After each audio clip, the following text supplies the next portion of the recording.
let me just remind you where we were the last time. So we got this property A3 that a group. So we say G has this property A3 if G is I1 of a closed aspherical orientable, though that's not extremely important. Well, we have to be precise about what the property is. Closed orientable aspherical manifold, and so one of the things I talked about last time was showing that this property is decidable for a particular class of group to the problem of finding a certificate that the property fails, right? So we're working on a procedure to produce a certificate of some kind that G does not satisfy A3. And so one of the things I said last time was as a consequence of the geometrization,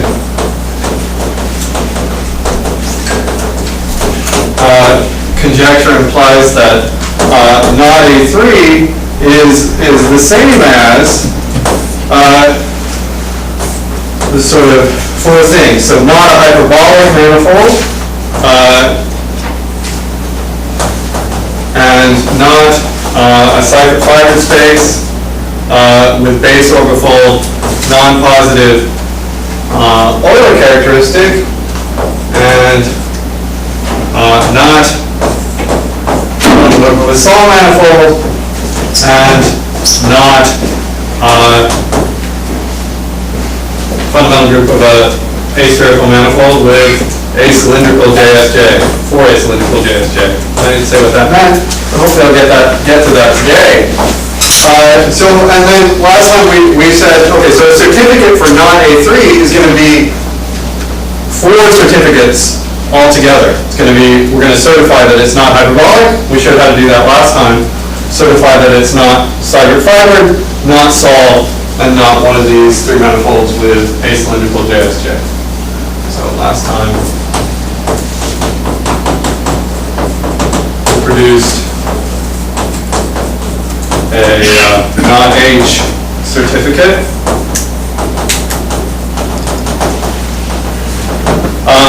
And so this time, I'm not going to give you obviously complete details on everything. There are a number of solid points, but anyway, and in fact, I'm just going to ignore this completely, the Sol manifold, because it's not that hard, and the other stuff is more interesting.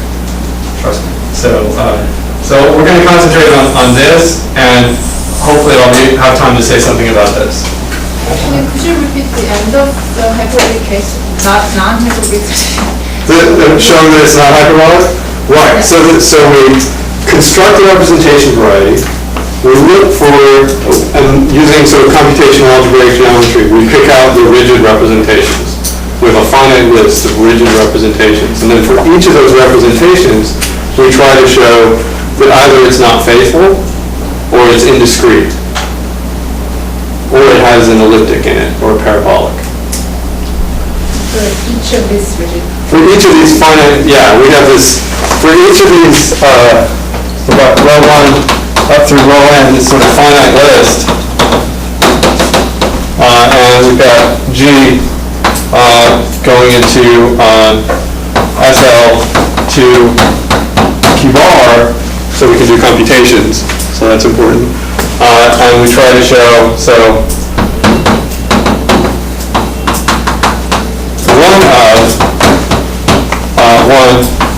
row I is not faithful. Yeah. Why would Q bar? It's supposed to be C, right? It is in C, but because it's rigid representation, in fact, it's better than C. It's in Q bar. And we need that, because we need to be able to do exact arithmetic. We can also do arithmetic in C. Finally generated submarine for C. ring of polynomials. Okay. If you know what the ring is. I mean, if you know what the ring is, but that's not so easy. I mean, so, I mean, in the end, It's also large. what's that? 2 bar is also too large. So Q-bar is also too large, but we're only in a finitely general. I mean, the thing is that the representation is given by these algebraic coordinates. So it's given to us by some explicit set of polynomials it's integer coefficient. with integer coefficients. That's right. And so we can find the coordinates as algebraic engine by taking resultants or whatever. We can find the entries of the matrix. We can find minimal polynomials for the entries of the matrices and isolating intervals to keep the entry away from the other roots of the same polynomial. So And it doesn't matter whether, showing that it's not faithful or not indiscriminate or doesn't matter whether it finishes in finite time or, Well, if it's not, so we're assuming, right, to prove correctness of the algorithm, we can assume that our manifold G is, our group G is not the fundamental group of a hyperbolic manifold, right? Right, and so we know, in proving correctness, we know that each of these has to fail to be discrete and faithful, or it has to contain an elliptic or something. And so all we have to do is show that our algorithm will eventually certify that. But it has to end in it has to certify it in a finite amount of time, yeah. The other direction of the correctness is you need to say that, if it really was fundamental group of a hyperbolic 3 manifold, that this algorithm will run forever, yeah. It won't terminate. Does that make sense? So you explained last time that no discrete, you can also Yeah, we can also do this, and this is using Margolis lemma. And then, the idea is that I can actually fix a particular point in H3, and I can look for elements that don't commute in G. So we're going to look for G and H in G, so that testing with the word problem, we know that this is not the identity. But if I look at rho I of G and rho I of H, both move this particular point, I don't know, which we can call X or something, X, a distance less than or equal to the Margolis constant. So in order for this to work, I need an explicit estimate for the Margolis constant, but there is one. So, yeah. You need to know that there is, well. You don't have to build the computer part and prove it exists. Yeah. Okay. Yeah. It's known. It's known, yeah, it's known. I don't know what the number is, but there's a number. 10 to the minus 70. 10 to the minus 70, I think it works, yeah. That's where that point line is. Oh, really? It's that big? Okay. There it is. Right. So less than 10 to the minus 70. Why do you need that it doesn't, you said that one of the certificates that contains elliptic. Yeah. The image, okay. The image contains a elliptic, right? So yeah, so I can look for it, so that's another one. So image of rho I contains elliptics. Elliptic means finite order, right? Yeah. Well, no, it doesn't mean finite order. It means fixes a point in H3. So the condition that you can test is that you've got rho I of G. This is some explicit matrix, A, B, C, D, where the entries are in Q bar, and you want to test is A plus D, the trace, is it in this interval, minus 2 to 2. Right. So you need to be able to not just test equality, but also be able to do inequalities as when you have real numbers. You'll pick up elliptic from either lack of faithfulness or lack of discreteness. You will, yeah. Is that true? No. No, you won't. I mean, there could be torsion in the group. In which case? Well, in which case we'll discover it using a different algorithm. So, yeah, that's true. So I don't really need a separate thread for that. Okay. Okay. No, no, you're right, I'm sorry, sorry. But I mean, You're right, this is probably the quickest way to check this. If there is a good KAIST torsion, then of course the image is elliptic of the torsion. that's, if not trivial, it might be trivial, but So, but so it's not just it doesn't contain elliptic, but something. Well, it shouldn't contain elliptics because it's supposed to be torsion-free group. I mean, Which one? we're trying to show it's not a hyperbolic three-manifold group. So hyperbolic three-manifold group acting on H3 doesn't have any elliptics. It's acting by the natural representation. Is it on fine? If it's finite, we can discover that too. So that's another thing. So I was leaving this out, but this is another thing, and this is just a finite check. Maybe this whole thing fixes the point. Yeah. So the image of rho I fixes a point. So this is for a fixed I. A point in H3 union the boundary of H3. And that's, we can figure that out. Well, it fixes it. What? Those are elliptic. Oh, it fixes the point of the boundary. I mean, that's another thing we want to roll out. Yeah, I mean, I'm not saying this algorithm is like the neatest, cleanest way to do this. I'm just saying, so it's good, we can include as many of these as we like. We just need to include enough so that we catch everything that isn't a hyperbolic manifold group. Okay? Or for the representation specifically, we catch every representation that isn't discrete faithful representation of hyperbolic manifold group.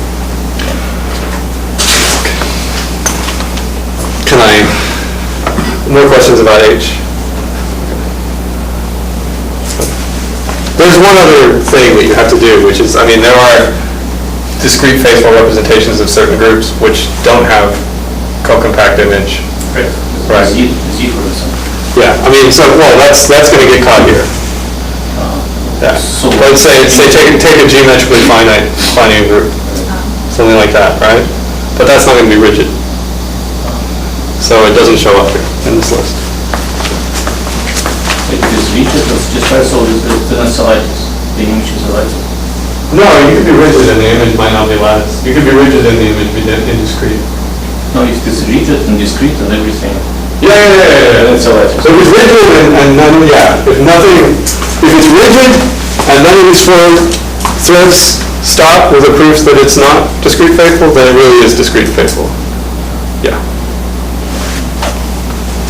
And a manifold group. So that's an important one. I wasn't gonna prove that, but it's not. It's not obvious. So.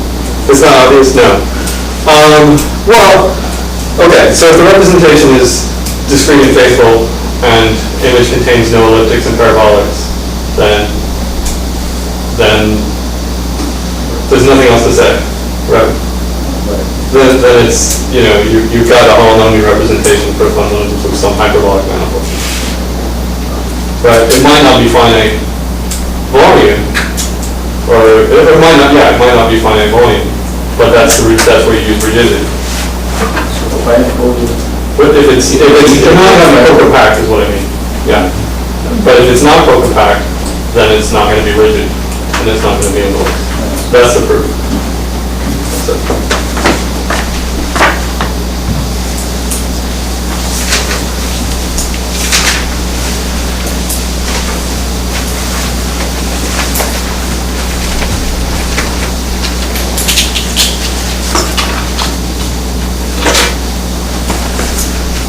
Okay. Okay, so I want to talk a little bit about this, about not a sacrificing space with non-positive Willow characteristics. So to do that, I need to probably tell you what a sacrificing space is, because maybe not everybody knows. So here's a definition. I'll give sort of easy definition, which is that, so we've got some three-manifold is so compact. Really, really I'm interested in closed things right now, but later some ones with boundary will come up, is a cipher fiber space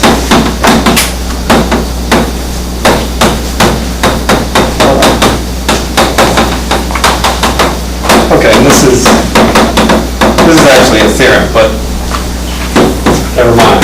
So it's true. So this is fiber space if it's foliated by circles. Okay, and now if it's foliated by circles, if you have a closed manifold foliated by circles, it turns out that the leaf space of that foliation is actually very nice. It's something, it looks like a 2-orbifold. So around the circle, what's that? A 3-manifold foliated. A 3-manifold, yeah, not in general, yeah. But a 3-manifold foliated by circles. The leaf space looks really nice. So, Just the fundamental roof is a surface times Z, right? I'll tell you, I'm going to tell you what the fundamental roof looks like, yeah. It's not necessarily a product, and the quotient isn't necessarily a surface group, but basically, what you said is right. Yeah, it's a central extension of an orbital group. I see. And not necessarily central, but almost central.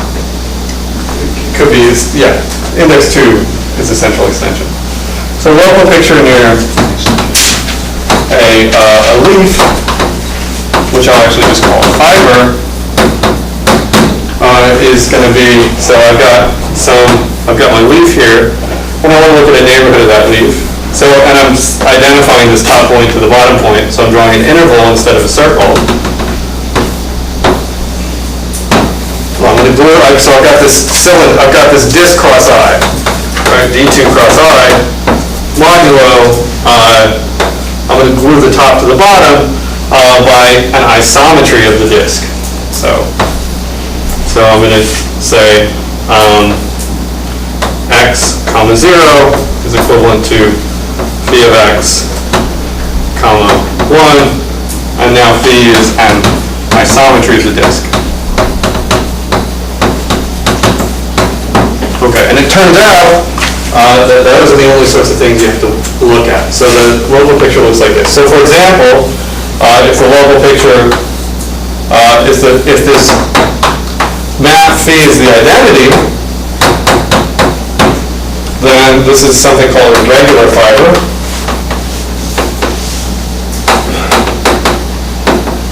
So other things that could happen. So it needs to be an isometry, a finite order isometry, sorry.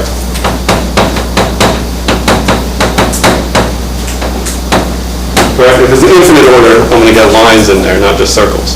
So the leaves, by the way, are just going to look like the images of these intervals glued together if necessary. Right. Okay, so other pictures that can occur, I could have rotation by 2 pi over 3. This is a good example. We've got that, and now I want another color of a regular fiber. So now this is going to be something called a critical fiber.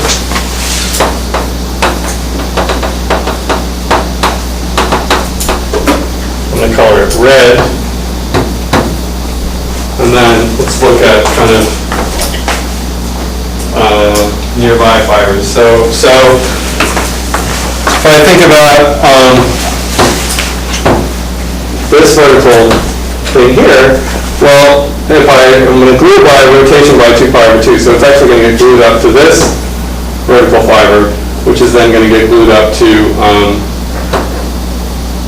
a third vertical fiber, right? Where these are sort of arranged in this nice symmetric tripod around the red fiber.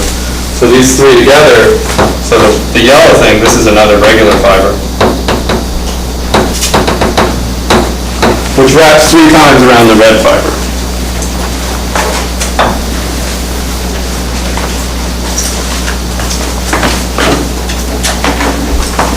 Okay, there's one other thing that can happen.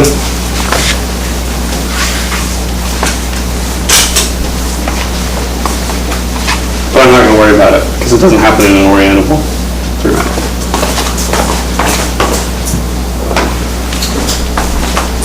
you could rule by a reflection. And so that's going to give you something different. So the leaf space of a separate fiber space is naturally something called a two-orbifold. So in general, you're going to have some picture, kind of octopus picture like this.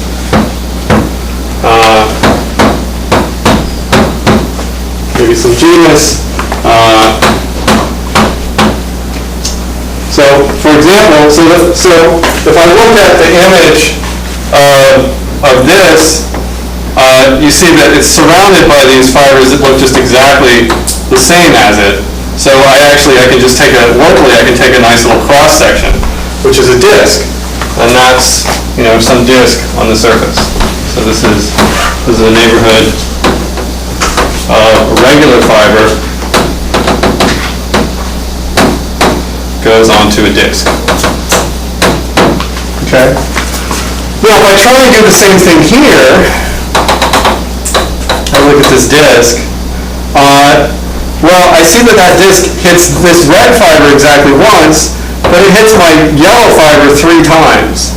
And so really I just want to take a kind of sector here and then identify sides of that sector. Another way to think about what's happening, I'm taking the disk itself and I'm modding out by this rotation of order 3, right?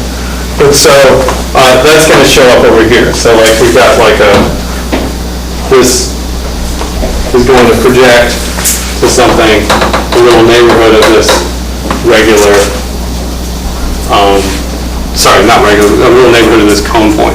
So that red fiber is going to this red point on the surface. Okay, so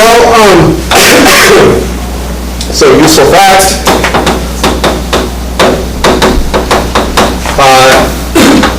And I'm not being very precise about what I mean by an orbifold, so if you haven't seen these before,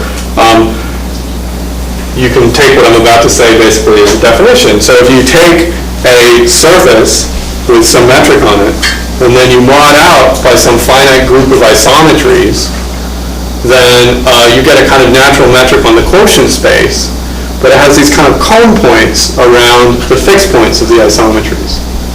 Right, because around one of those fixed points, I kind of took a sector and then rotated around, and so the effect, as far as the metric is concerned, to take a sector and identify opposite sides. So you get this cone point, and you get a cone angle of like 2 pi divided by the order of that rotation. Right?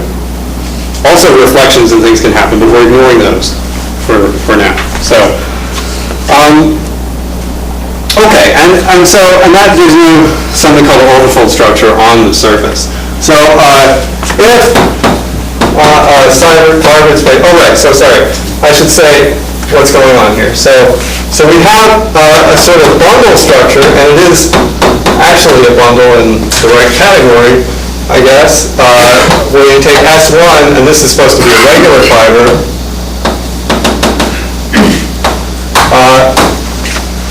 going into your Seifert fiber space, and now if we look at the space of fibers, it's this space B, and now B is a 2 orbifold.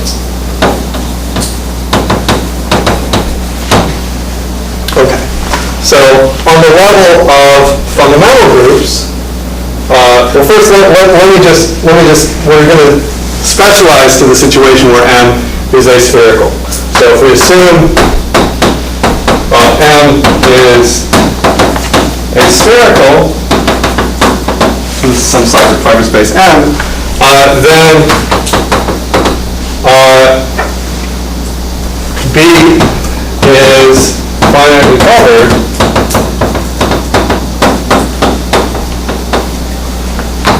by an aspherical surface.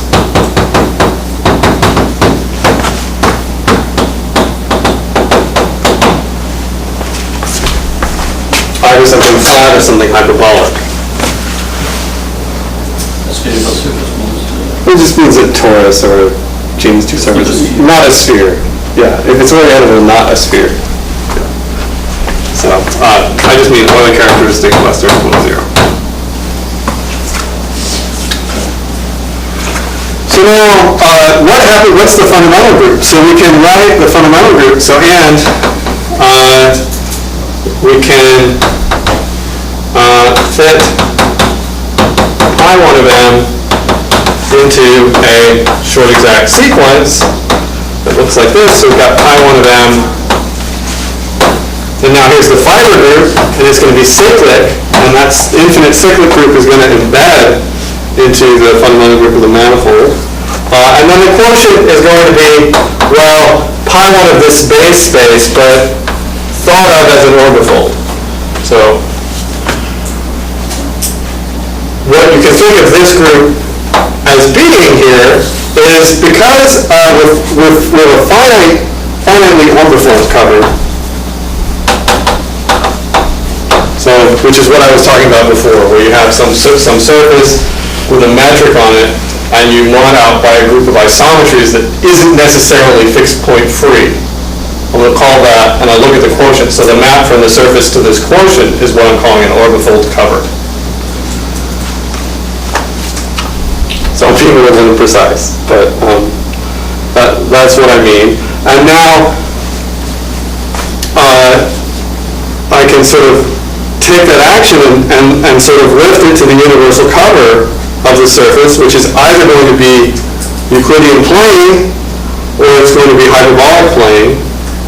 And there's some group of isometries that has a finite index surface subgroup, which is acting on E2 or H2. And that group of isometries is what I'm calling the orbifold fundamental group. So let me just say that. So pi1 or of B is acting properly by isometries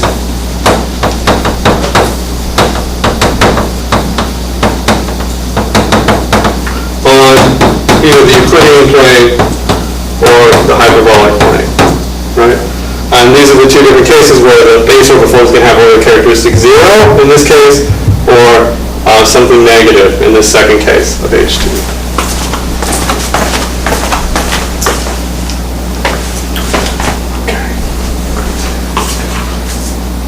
Can you think of it as the usual pi1 of B, but whenever your kind of your path enters this cone point that you have? It has a, instead of going around the cone point is something of order P or something, right? Instead of, You have one element of, your choice of P, one of those P elements. Yeah, you can totally, like, you can think about, just cut these cone points out, so that gives you some free group, right? And now if I take a loop around where one of the punctures was, I just declare that as this order. Yeah. That's exact, you get the exact right thing if you do that.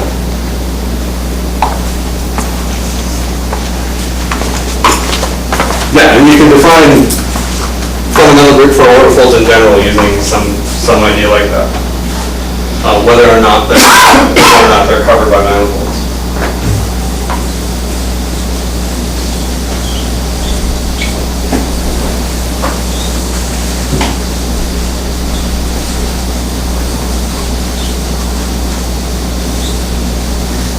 Okay, so I want to find a certificate that my given group is not one of these things.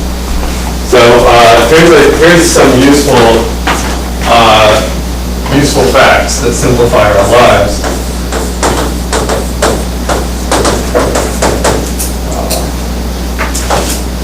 So one, which I've sort of been, I think I said something about this before, which is that if our group is not torsion-free, we will eventually discover it. So if G, this is our group to solve a word problem, is not torsion-free, we can find a torsion element. Algorithmically.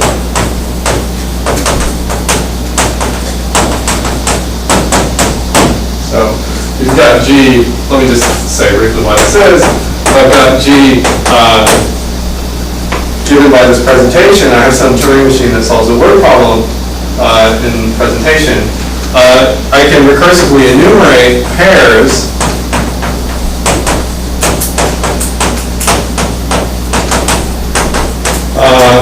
word in the free group on X, comma, integer at least 2. So this is sitting inside the free group on X times integers which are at least 2.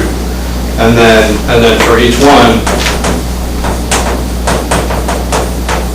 we want to test the sentence,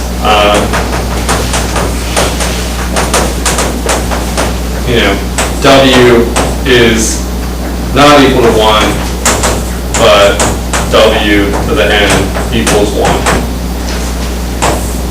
Right.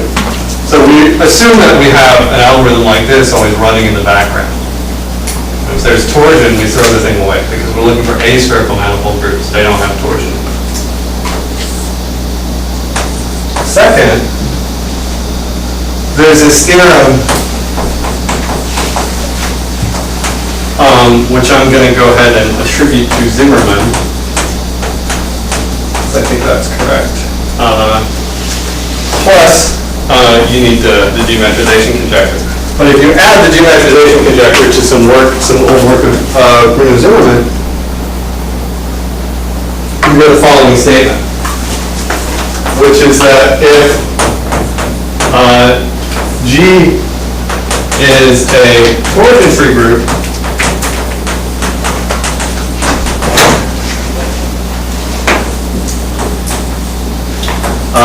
with a finite index subgroup,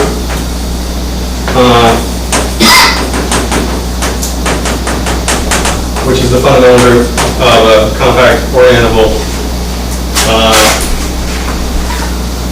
three-manifold, aspherical three-manifold, then G is equal to the fundamental group of a closed aspherical ring. Might not be orientable, of course. So those. Okay, now these things simplify our lives in a way that I'll explain next.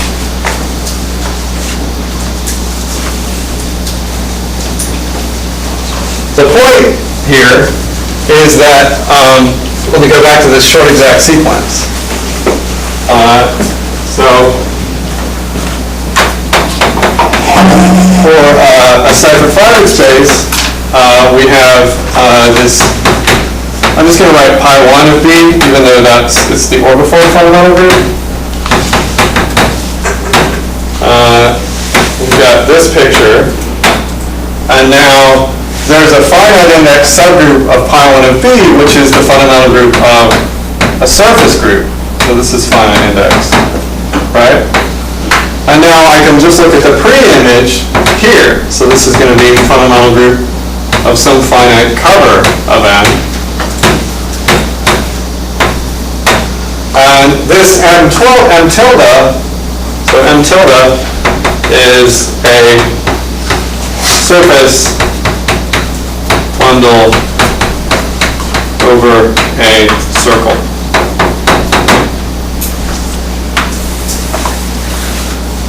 Not the other way. Sorry, other way. Circle bundle, an S1 bundle over a circle. Sorry.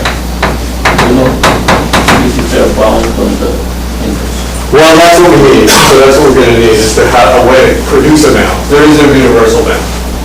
Yeah, there is no universal bound. So if there were, our life would be very simple now. We just enumerate subgroups of that index, or less, check that none of them is one of these guys, and we can do that in a very similar way to the way we verified something wasn't a surface group. And then we'd be done. But over all such things, this index is unbounded. Okay. So let me just say that again. So showing. Anyway, let me say it this way. Not FSS, SFS less than or equal to 0. This is equivalent to, there is some torsion, so there exists torsion, or now finite index subgroup is pi1 of circle bundle over a surface. Okay.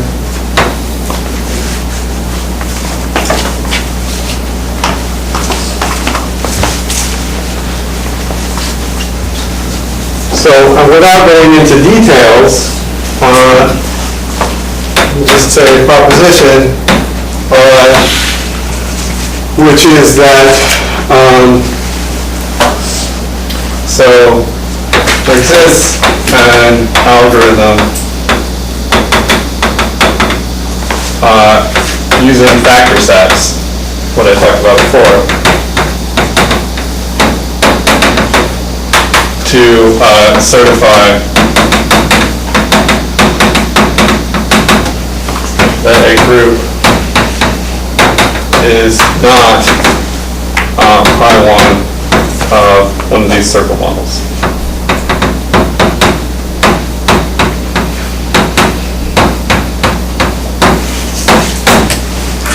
Or any sigma. So this is letting sigma there. And I won't say anything about that because I kind of talked about the surface case last time and it's very similar. So the problem, as Mark pointed out, so we need to bound the index of a possible surface bundle group, circle bundle groups.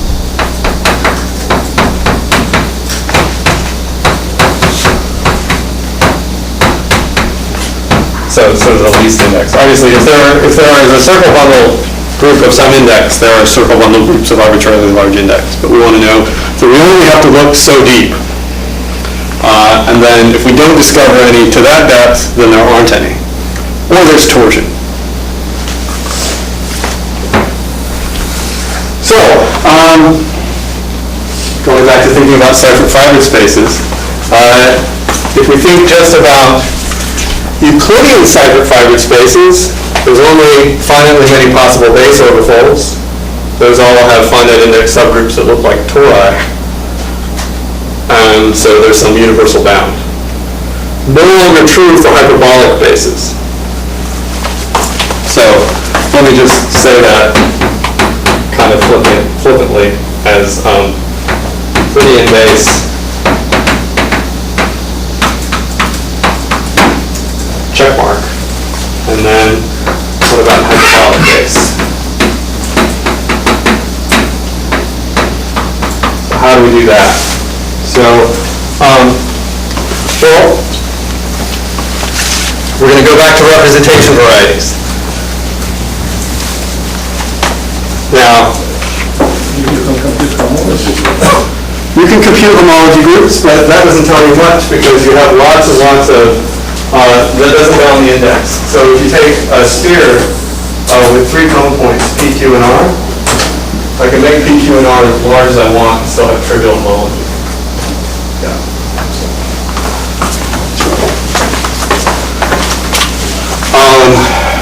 So yeah, so we look at the representation, right?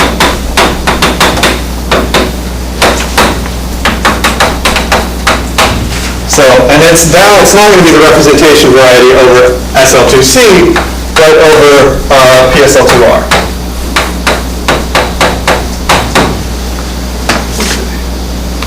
And so again, we can use, okay, so here's the fact. So if G is equal to pi 1 of a cipher fibered space with hyperbolic base, so I'll write SFS less than 0, just meaning one of the characteristic of the base is negative, then there is a whole component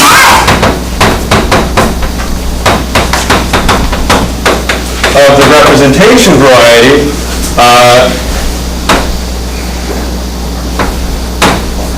so here now I'm thinking this is hum G into PSL2R composed of representations which factor through the base.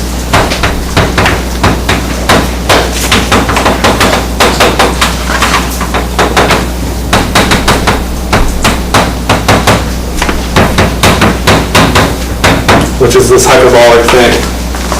Okay, and containing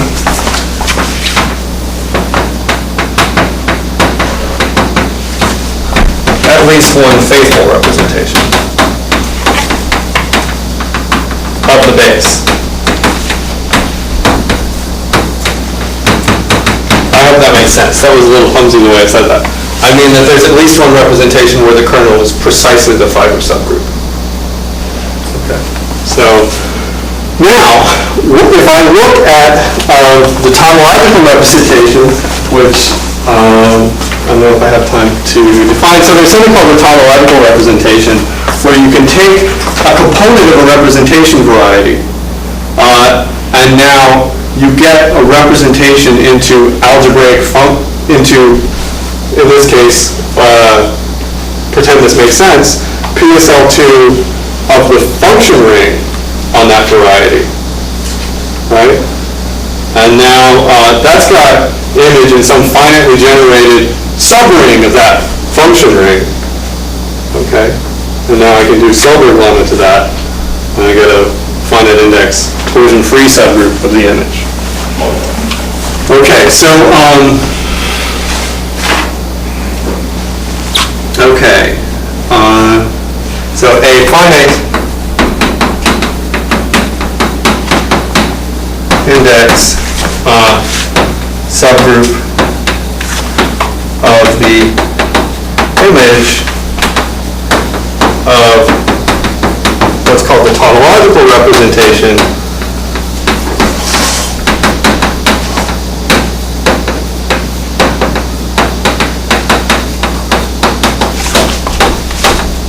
for this component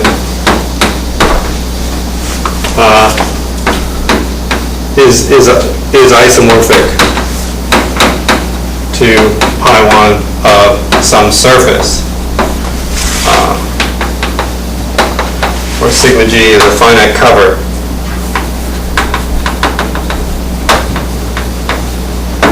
of P.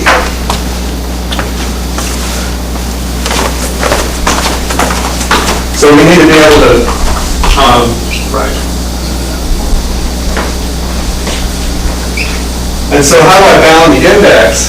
Well, I look for each component, I look at the tautological representations, and I apply an effective version of the Silberg lemma to those representations.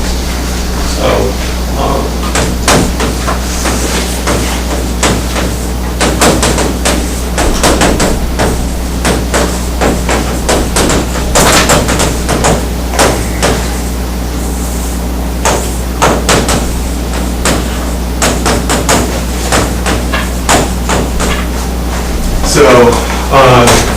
for each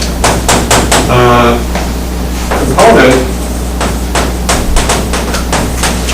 of R of G, and here I mean algebraic component, not topological component.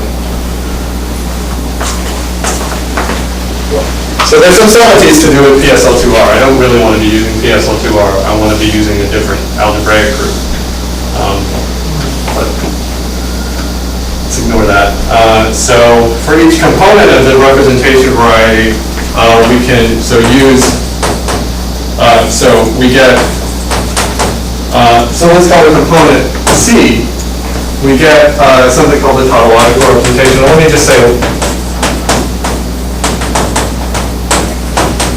what that means. So I've got this rho sub C going from G to PSL to the ring, the coordinate ring on C. Now, if you forget this P for a second, what is an entry going to be of one of these matrices? So this is some matrices with entries in some ring. And what that ring is polynomial functions on this component, right? And the point is that if I look at all the representation, so it's going to be a function on the component. What's that function going to be? It's going to be, take the representation, take the group element, and now look at the entries of the matrix, how they vary over the component. Does that make sense? To some people it makes sense. Anyway, yeah. So that's what you can do. So it's got an image in this nice kind of finitely generated ring. So now we're going to apply an effective version of Selberg's lemma, which if you just read one of the standard proofs of Selberg's lemma, you can kind of see how to make it effective.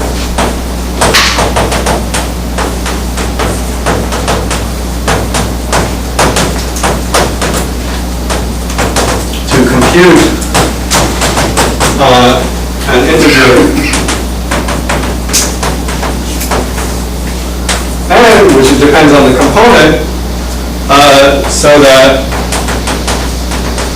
rho of G has a torsion-free subgroup of index at most n of C.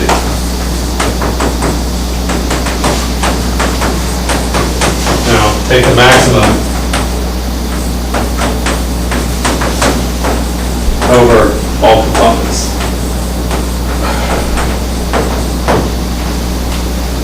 Now that's your number. Now we've bounded the index that we have to look in order to look for one of these fundamental groups of a circle bundle over a surface. Okay. So I enumerate all the subgroups of G at most that index, and then I apply this sort of factor set algorithm to each of those and try and show that each of them is not a fundamental group of a circle bundle over a surface. Once I've done that, I've shown that my group G was not the fundamental group of a cipher-fibered space. So, Yeah. so if you do not know the bound, Yeah, you just do it forever, then you will eventually stop.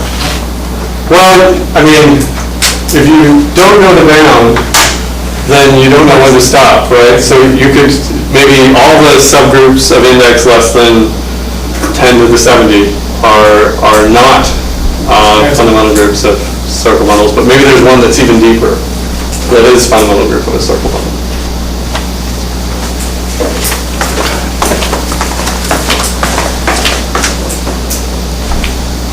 Right, so you need a bound, and so you can use some algebraic geometry to get this bound. Okay, so where did I start? At 2? So I've got 10 minutes to describe by far the hardest part of this argument. So let's see how far I get.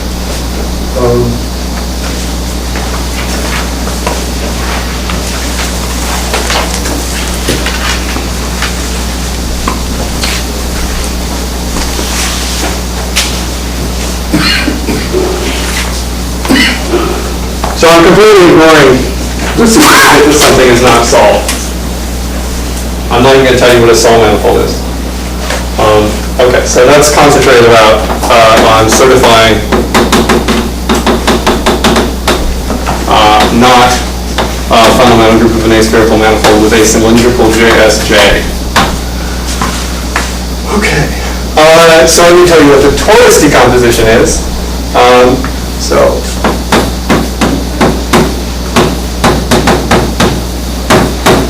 this is not for Z. That's right, just, I mean, for a closed three manifold, you're only gonna spin along Z plus D. Z plus D. Yeah. So torus decomposition, so this is Jacob, Shailen, and Johansson. Says that, so if, say, M is an aspherical three manifold,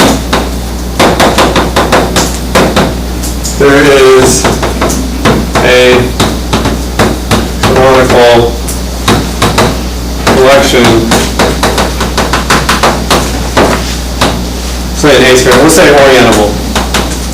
There's a statement for non-orientable, but we only care about orientable today. So, canonical collection of embedded two tori, T sitting inside M, so that if I cut, I'm just going to cut open along that collection of tori, so that every component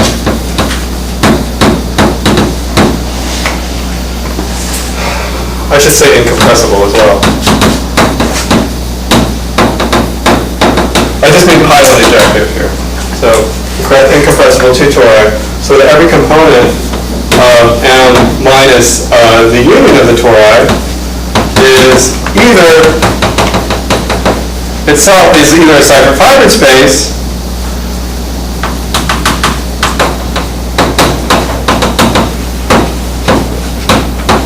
or something called atoroidal, but I'm not going to tell you what that is, except to say that geometrization conjecture implies that atoroidal implies hyperbolic. So maybe not close to hyperbolic anymore because we have these tori, but those are going to correspond to cusps of a hyperbolic manifold. I mean, it's only canonical if you make it minimal. Right.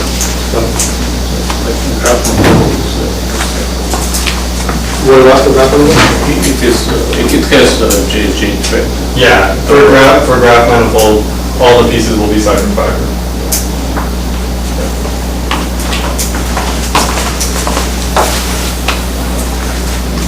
Okay, so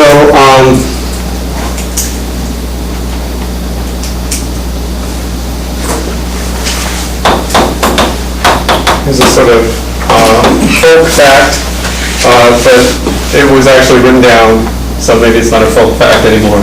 So you can look it up in a paper of Wilton and Zaleski, which says that the torus decomposition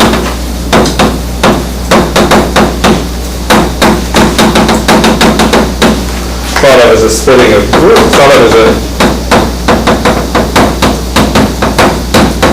group splitting, so splitting a group along subgroups, like where you're amalgamating along the subgroups. Group splitting, if you ever have such a splitting, you have a Basler tree corresponding to that splitting, then you can ask what is the longest arc in that tree which is stabilized by any element, and you have a bound for that, so it's bounded above by 4 in this case. So it is for acylindrical unless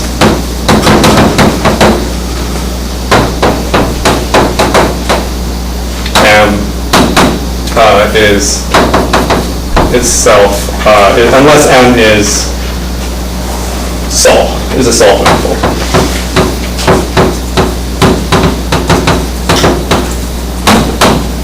Which is this case that we're skipping. So why does that matter? So that matters because there's a nice recent result of Nicholas Tweakin, which says that you can find, if you fix a number k and you have a goose whip, then you can find all the k cylindrical splittings of that goose whip algorithmically.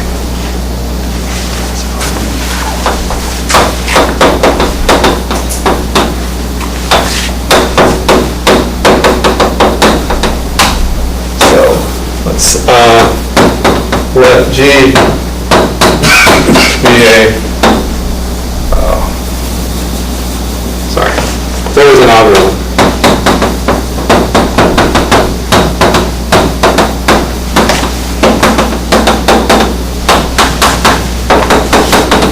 Taking as input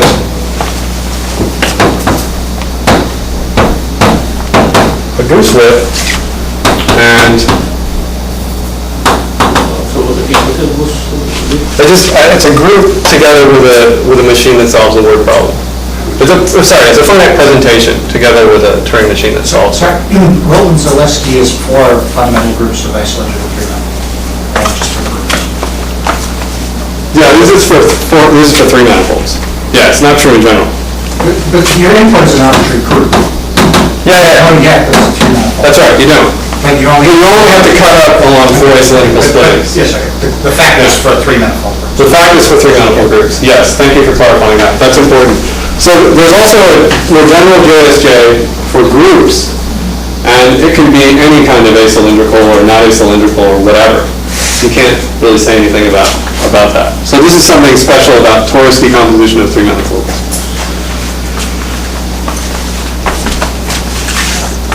Yeah. This is sort of like how many fibers can all around the string or something. Yeah, exactly. Yeah. So how far can you push something through JSJ tori before it gets stuck? Yeah. And by that something, I mean a non-trivial loop. Right. You can push a point wherever you want. But, yeah. Take as input one of these goose whips without two torsion. And remember, if we have two torsion, we'll eventually find it. And producing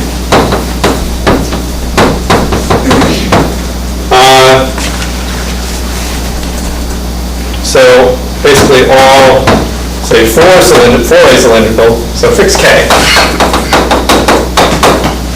All K acylindrical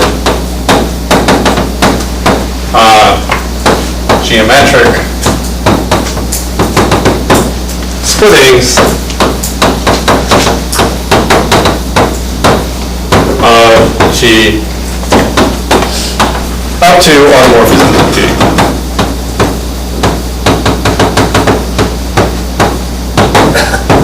Okay. Yeah. That's part of what this says too.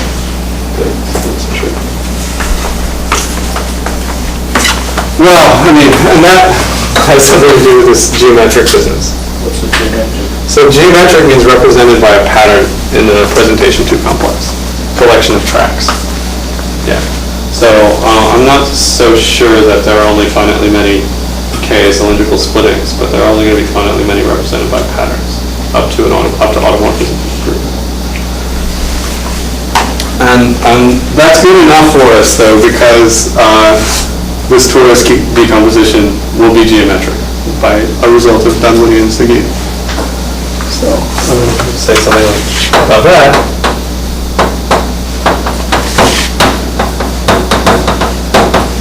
So the JSJ, the torus decomposition, torus decomposition of a three manifold is geometric, whatever that means. I said it out loud, but I didn't write it down. So, okay, so I'm basically out of time. So let me say, this gets you part of the way there. So when I say produces the splittings though, it doesn't quite get you all the way there. If it actually produced for you, so now I have a graph of groups decomposition of my group with some pieces, right? If it produced for me presentations of those pieces, then now I can run versions of my earlier algorithms to certify that at least one of those pieces is not hyperbolic and not Seifert fiber, not a three-manifold group, and I win. Unfortunately, and this is in some ways one of the most interesting parts of this proof that I wasn't able to get to, certainly the most interesting part I didn't get to. What do you do if you don't have a presentation? Well, you have a recursive presentation because you can solve a word problem, right? And so you can try and start building representation varieties. For example, you want to show it's not hyperbolic. Well, you can build a representation variety of some group that maps onto the group you're interested in. And if you add enough relations, eventually you'll have the right representation variety. So you may not know when. So what you're trying to do is cover the representation variety with proofs that nothing in a certain neighborhood in the representation variety can be a good, nice, discrete faithful representation. If you can cover the whole representation variety, it doesn't matter whether you actually found a complete presentation or not. Right? So that's the idea of half of the part I didn't explain. But I should stop. So if you see something, you capital that, you either wait for it to disappear or you certify. Yeah. Or you look for a new splitting. Yeah, so this is another thing. So what we have to show, in order to show termination, we have another thread that looks for more abelian splittings, tries to split it more.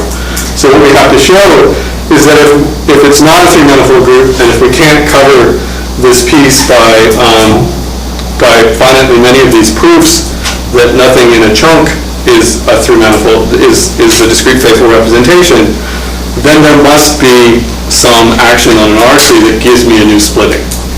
So that is the maybe subtlest part of the proof, right there. But it's, yeah. Because what we're doing then is we're looking at a sort of sequence of representations that look more and more like discrete faithful representations. They look more and more like, then one of them might be, right? Well, I guess I could take two things. I could take two hyperbolic manifold groups and glue them together along finite index subgroups for their cusp groups or something like that, right? Yeah. So that's something we have to worry about, actually. So the thing is, all the ways I could almost look like something good, that's a recursively enumerable set. So there's this separate thing that I didn't talk about at all, which is we have this other thread which is listing these imposters. These things that I can't rule out any other way. Yeah. Yeah, so it's even more subtle than what I said. So we're listing imposters in this nice recursive way, and so if our original group was not a three-manifold because it was an imposter, we'll eventually discover that. Yeah, and there are cyclic fibered imposters and hyperbolic imposters. And then we glue them together in all possible ways. Are there more questions?